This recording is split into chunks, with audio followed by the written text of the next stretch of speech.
Rohit Sharma the hitman is back. आज भैया बहुत दिन बाद आंखों को सुकून मिला। रोहित शर्मा के जो फैंस हैं, रोहित शर्मा के फैंस सिर्फ इसलिए हैं, इसलिए नहीं कि रोहित शर्मा ने अपने करियर में बहुत ज़्यादा रन बनाए हों, वो सबसे ठीक है, वो सब तो चलता रहता है, लेकिन रोहित शर्मा के जो फैंस हैं वो उनके जो लेजी एलिगेंस सिक्सेस हैं उसके फैन है। और वो दिखा आज बहुत दिन बाद हम लोगों को। बीच बीच में उनकी इनिंग जब वो कैप्टन थे T20 में तो आती थी, लेकिन वो इम्पैक्ट जो आज हम लोगों ने देखा है, एक तो जो मुजरबानी को उन्होंने शॉर्ट बॉल पे ऑफ 6 मारा, वहां से लगा कि रोहित शर्मा वो पुराना 2007 वाला रोहित शर्मा वापस आ गया। और सबसे बड़ा रीजन जो है उसके पीछे मुझे लगता है वो जो रोहित शर्मा की मेहनत है उनके वेट लॉस में, वो दिख रहा था। आज रनिंग बिटवीन विकेट इतनी अच्छी थी रोहित शर्मा की, थकावट नहीं थी, इतनी लंबी इनिंग के बाद भी वो थके हुए नहीं लग रहे थे और बॉल पे चढ़कर आ रहे थे जैसे वो शुरुआत में खेला करते थे।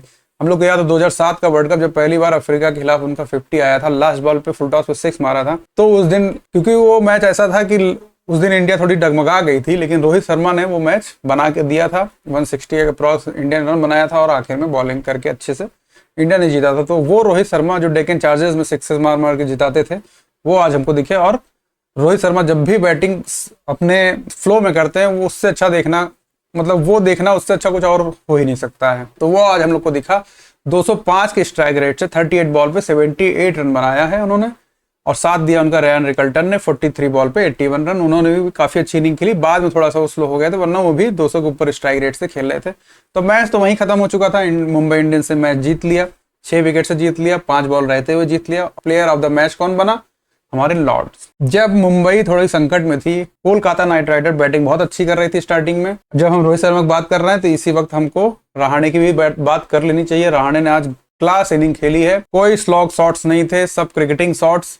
रहाणे की हिटिंग जब वो करते हैं फ्लो में तो वो भी देखने में काफी अच्छी लगती है। तो बहुत ही अच्छी बैटिंग कर रहे थे आज वो, और साथ में फिन एलन ने भी शुरुआत काफी अच्छी दी थी। तो जब मैच फंसा तो ब्रेक थ्रू कौन दिलाएगा मुंबई को? लॉर्ड। फिर दूसरा विकेट जब गिरा तो किसने लिया? लॉर्ड ने। तीसरा विकेट गिरा तो कौन लिया? लॉर्ड ने। टोटल 4 विकेट गिरे हैं, चौथा लिया हमारे पांड्या बाबू ने। तो जब भी नैया फंसती है साथ कौन देता है? लॉर्ड। लॉर्ड कैसे करते हैं, क्या करते हैं, वो लॉर्ड को खुद नहीं पता होता, क्योंकि लॉर्ड खुद कहें कि मैं क्रॉस सीम पकड़ के फेंक देता हूँ, क्या होने वाला मुझे नहीं पता होता। तो जब लॉर्ड को नहीं पता है तो हमें कैसे पता होगा और विरोधी टीम को कैसे पता होगा? तो लॉर्ड है, लॉर्ड की महिमा लॉर्ड जाने। 220 रन का टारगेट दिया था कोलकाता ने, बड़ा टारगेट था, लेकिन वानखेड़े में कोई टारगेट बड़ा नहीं होता अगर पिच ठीक ठाक है तो। सबसे पहले बात करते हैं KKR टीम की बैटिंग की। अजिंक्य रहाणे और फिन एलन ने अच्छी शुरुआत दी। कैमरून ग्रीन आए, छोटी सी एक कैमियो खेला, फिर आउट हो गए। उसके बाद रघुवंशी ने अच्छा खेला। रघुवंशी ने 29 बॉल में 51 रन बनाए हैं 175 के स्ट्राइक रेट से, लेकिन मुझे लगता है कि रघुवंशी को थोड़ा सा उनको 1 डाउन उतारना चाहिए, ग्रीन को उसके बाद उतारना चाहिए। क्यों? उसका कारण ये है कि रघुवंशी के पास क्लास तो है, टाइमिंग है उनके पास, लेकिन अभी वो स्ट्रेंथ नहीं है। 21 ईयर्स के हैं वो, अभी बॉडी में उनके वो स्ट्रेंथ नहीं है कि स्लॉग करके उस सिक्सेस मार पाए। तो वो लास्ट में दिखने लगा था, थोड़ा सा थके हुए लग रहे थे। लॉन्ग सिक्सेस जब तक बॉल गंदी नहीं आ रही थी वो हिट नहीं कर पा रहे थे कि बना के मार लें। और ग्रीन के पास वो स्ट्रेंथ है तो वो उसको यूज कर सकते हैं लास्ट में। इसलिए मुझे लगता है कि रघुवंशी को थोड़ा सा 1 डाउन पिला के कैमरून ग्रीन को इसको नीचे, और कैमरून ग्रीन को खिला रहे हो तो यार देखो अगर ठीक ठाक हो तो बॉलिंग भी कराओ। बॉलिंग में तो आज KKR ने जो किया है उस पर भी हम बात करेंगे ही। रिंकू सिंह का दिन क्या कह सकते हैं, ठीक है, 5th नंबर पे आ रहे हैं। रिंकू सिंह को पूरे करियर में यही उनके साथ शिकायत रही है कि वो उनको उतना मौका ही नहीं मिला उस नंबर पे कि वो थोड़ा सा लंबा खेल पाए, अपनी इनिंग थोड़ा बिल्ड कर पाए। अब लग रहा है कि इस IPL में उनको वो चांस मिलेंगे, क्योंकि वाइस कैप्टन भी हैं, 5वें नंबर पे आए हैं, तो हो सकता है 5वें नंबर पे ही आए, तो अब उनको टाइम मिलेगा। आज 21 बॉल्स खेली उन्होंने, 33 रन बनाया।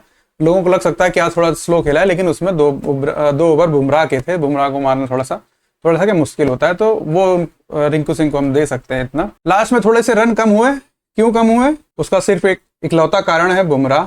देखिए जब भी बुमराह रहते हैं तो 20-25 रन आप आखिर में कम मान के चलिए कि जो बनने थे वो कम आपके होंगे ही होंगे। तो वो अगर आपको कवर करना है तो बीच में आप कवर कर लीजिए, बात अलग है। थोड़ी सी बॉलिंग को लेकर हार्दिक पांड्या ने थोड़ा सा, मुझे लग रहा है कि ट्रेंट बोल्ट को शुरुआत में थोड़ा और यूज करना चाहिए था खुद की जगह। खुद को अगर वो बीच के ओवरों में यूज करेंगे तो ज्यादा इफेक्टिव रहेंगे, क्योंकि ट्रेंट बोल्ट शुरुआत में बॉल को स्विंग कराना जानते हैं और विकेट लेके दे सकते हैं आपको। स्पिनर आज फेल हुए हैं और छोटी छोटी बाउंड्री रहती है तो स्पिनर का उतना ज्यादा रोल रह नहीं जाता। देखने में लगता है कि स्पिनर अच्छे नहीं है, लेकिन वो ग्राउंड ही ऐसा है कि वहाँ स्पिनर का बहुत ज्यादा रोल रह नहीं जाता अगर डेडिकेटेड बॉलिंग पिच नहीं बनाई गई है तो। और जब हम बुमराह की बात कर रहे हैं तो आज अश्विन अन्ना ने जब मैच शुरू होना था उसके पहले कमेंट्री में बहुत ही अच्छी बात बोली बुमराह को लेके कि बुमराह एक तरीके से चीट कोड है टीम के लिए, कैप्टन के लिए। जैसे मान लीजिए हम लोग वीडियो गेम खेलते थे बचपन में तो चीट कोड मिल जाता था, तो उसको जब हम लोग लगा देते थे उसके बाद तो आउट होने का कोई टेंशन रहता नहीं था, मस्त खेलो घूमो मौज काटो। तो वही कैप्टन के लिए होता है। अगर उसकी टीम में बुमराह रहते हैं तो उसके लिए एक चीट कोड जैसे रहते हैं कि तुमको शुरुआत में विकेट चाहिए तो बुमराह को ले आओ, मिडिल ओवर में ज्यादा रन पड़ रहे हैं तो बुमराह को ले आओ, लास्ट में रन बचाने हैं तो बुमराह को ले आओ, लास्ट ओवर फेंकवाना है जिसमें रन रोकना है या विकेट्स लेने हैं तो बुमराह को ले आओ। तो मतलब कैप्टन कभी भी बॉलिंग डिपार्टमेंट को लेकर अगर कुछ दिक्कत उसको हो रही है तो बुमराह को बुलाओ, तुमको डिलीवर करके देंगे, तुम्हारा टेंशन वहां पे खत्म हो जाएगा। तो बुमराह जब भी किसी टीम में रहते हैं उसके कैप्टन के लिए काम बहुत ही आसान हो जाता है और बहुत ही कम ऐसे लकी कैप्टन है जिसके पास बुमराह रहे हैं। ठीक है, तो बुमराह का रहना एक मैन ऑफ द मैच तो उनका हमेशा समझ लीजिए बन के चलता है, क्योंकि उनको विकेट नहीं मिलता। वो देखने में लगता है कि विकेट नहीं मिला इसलिए उनको मैन ऑफ द मैच नहीं मिलता, लेकिन वो जो 20-25 रन कम हो जाता है, आज 220 रन जो बना है वो 230-40 बड़े आराम से दिख रहा था। मिडिल ओवर में भी स्टार्टिंग से लेके मिडिल ओवर तक वो दिख रहा था। वो जब बुमराह ने ओवर डाल दिया है दोनों लास्ट का तभी वो कम हुआ है, 220 पे आया है। अगर बुमराह ना होते इस यहाँ पे तो वो बड़े आराम से 230-40 250 भी जा सकता था, तो वो स्कोर हमको वहां देखने मिलता। तो बुमराह का ये इम्पैक्ट होता है और उस 240-50 को टारगेट को चेज करना 220 से टफ होता है साइकोलॉजिकली भी। तो वो अंतर बुमराह देते हैं और वो T20 वर्ल्ड कप में भी हमने बुमराह का देखा है क्या योगदान रहता है। दूसरी तरफ मुंबई की बैटिंग शानदार रही, लेकिन वहीं KKR की बॉलिंग की बात करें तो उतनी ही बिखरी हुई दिखी। बॉलिंग कमजोर है ऐसा कुछ नहीं है। सबसे पहली बात तो स्टार्टिंग के ओवर में ही अजिंक्य रहाणे अच्छी बैटिंग किए, लेकिन यही है कि जब उम्र आपकी ज्यादा होती है तो सिर्फ बैटिंग ही आप या बॉलिंग ही नहीं रह जाता है, आपका फिजिकली स्ट्रेंथ कैसा है, आप फिजिकली फिट है कि नहीं है। वो सेकेंड ओवर में ही उनको काफ मसल्स में स्ट्रेन हो गया, फिर वो बाहर बैठ गए। अब आपका कैप्टन ही बाहर बैठ जाए, रिंकू सिंह वाइस कैप्टन, तो उनको कैप्टनसी दे दी गई। वो डिसीजन देखने में आज लगा कि रिंकू सिंह शायद कैप्टनसी नहीं कर पा रहे हैं, क्योंकि जब बॉलर्स अच्छे बॉलर हैं कोलकाता के पास भी आज भी हैं और बेंच पे भी बहुत अच्छे अच्छे बॉलर बैठे हैं कोलकाता के। अभी वैभव और अरोरा हो गए, मुजरबानी हो गए। मुजरबानी अभी वर्ल्ड कप में क्या करके आए हम सबने देखा जिम्बाब्वे के लिए। वरुण चक्रवर्ती का थोड़ा सा मुझे लग रहा है कि मिस्ट्री अब सॉल्व हो चुकी है, अब लोग उनको थोड़ा सा समझ गए हैं। एक तो उनको जब हिट पड़ जाती है तुरंत वो शॉर्ट हो जाते हैं या फिर फुल फेंकने लगते हैं, फुल टॉस जाने लगती है, तो उस पर उनको काम करने की जरूरत है, वरना फिर दिक्कतें उनके लिए बढ़ सकती हैं। आज भी उनको 48 रन पड़ गए हैं 4 ओवर में और एक भी विकेट नहीं मिला है। एक कैच उनके बॉल पे छूटा है, ठीक है उस पर, लेकिन इतने रन जो उनको लगातार पड़ रहे हैं, वर्ल्ड कप भी उनके लिए अच्छा नहीं गया है। तो उनकी मिस्ट्री अब थोड़ी सी लोगों ने समझ ली है, वो सॉल्व कर ली है। अब उनको थोड़ा सा वर्क करना पड़ेगा। इसके पहले भी उन्होंने एक बार ऐसा करके दिखाया है कि उनको काफी रन पड़े थे जब इंडिया में पहली बार वो सेलेक्ट हुए थे, बाद में उन्होंने इंप्रूव किया, फिर से वापसी की। तो वो अब उनको थोड़ा सा अपना अभिषेक शर्मा जैसे एक बैड फेस से गुजर रहे हैं, वो भी गुजर रहे हैं, तो दोनों लोग को अब थोड़ा सा काम करने की जरूरत है, उस पर उसको ओवरकम करने की जरूरत है। आज जो सबसे ज्यादा इंप्रेस किया है वो कार्तिक त्यागी ने, क्योंकि इंडिया से अब जो हम लोग एक्सपेक्ट करते हैं कि एक अच्छा फास्टर इंडिया को मिले, वो कार्तिक त्यागी में आज दिखा हम लोग को। उनकी बॉलिंग में 146-148 हिट कर रहे थे, स्लोअर अच्छी यूज कर रहे थे, बीच में बाउंड्री पड़ रही थी। वो कैप्टेंसी की कमी दिख रही थी, क्योंकि जब बॉलर्स को कुछ हिट पड़ रही थी या कुछ दिक्कत हो रही थी तो उनसे बात करने वाला कोई दिख नहीं रहा था आसपास। कैप्टन होता है जो आता है, बात करता है, कुछ उसको समझता है, समझाता है, स्ट्रेटेजी बदलता है कुछ उसके लिए, तो वो सब चीजें वहां से गायब दिख रही थी। तो बड़ा अस्त व्यस्त लग रहा था, जो जैसे पा रहा था फेंक रहा था, फील्डर्स को मूवमेंट नहीं समझ में आ रहा था, बाउंड्री लीक्स हो रही थी, मतलब ऐसी बॉल जो नहीं बाउंड्री जानी चाहिए तो वो भी जा रही थी, तो वो मनोबल तोड़ता है बॉलर का, तो वो दिख रहा था साफ साफ। सबसे बड़ा ब्लंडर तो ये हुआ कि आज सुनील नारायण का एक ओवर बचा रह गया।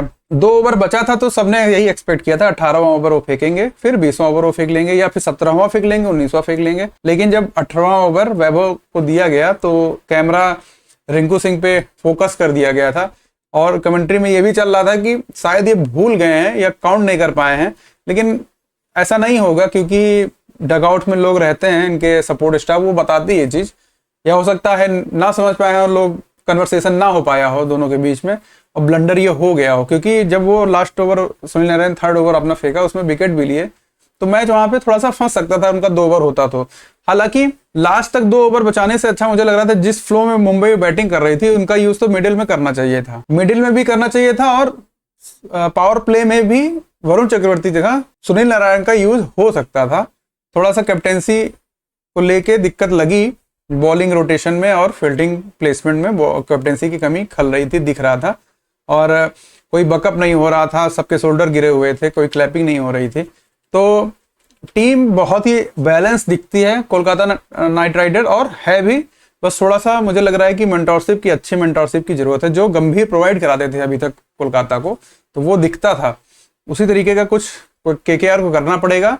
और कैप्टेंसी रहाणे अगर फिट हो तो उनको करनी पड़ेगी। और मुझे लगता है कि रिंकू सिंह के ऊपर वो लोड देने से अच्छा है, क्योंकि वो हरफन मौला खिलाड़ी हैं, उनको ऊपर फर्जी का एक प्रेशर देके उनको भी बेकार कर देने से अच्छा है किसी एक्सपीरियंस प्लेयर को कैप्टेंसी देनी चाहिए जब रहाणे मौजूद ना हो तब। तो ये सब रहा पूरे आज मैच का। मुंबई ने अपना रिकॉर्ड तोड़ा खुद का। 2013 में लास्ट टाइम वो अपना पहला मैच जीते थे, उसके बाद से लगातार 14 साल लगभग हो गए उन्होंने पहला मैच जीता ही नहीं था।